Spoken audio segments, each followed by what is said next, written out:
ደግሞ አልባሳትና የግል ንጽህና መጠበቂያዎች ናቸው። አልባሳትና የግል ንጽህና መጠበቂያዎች ስንል እንግዲህ ከአልባሳት ስንጀምር የመኝታ እቃዎች ስናይ አንሶላ ያስፈልጋል፣ ብርድ ልብስ፣ የትራስ ልብስ እነዚህ ያስፈልጋሉ።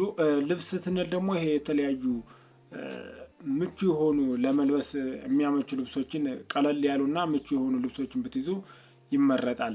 ላይክ አሁን ለምሳሌ ክላስ ስትገቡ የምትለብሷት ሸንቀጥ ያለች ዶርምም በቃ ቀለል ያለች ልብስ እንድትለብሱ እንድትገዙ እንድትይዙ እሱን እነግራችኋለሁ። ሌላ ደግሞ ያው እዚህ ጋር እንደየዩኒቨርሲቲያችሁ ይለያያል። ማለት የምትገቡበት ዩኒቨርሲቲ ብርዳማ አለ፣ ሞቃታማ አለ። ስለሱ ሰርች ማድረግ ነው ኋላ ሲደርሳችሁ ማለት ነው።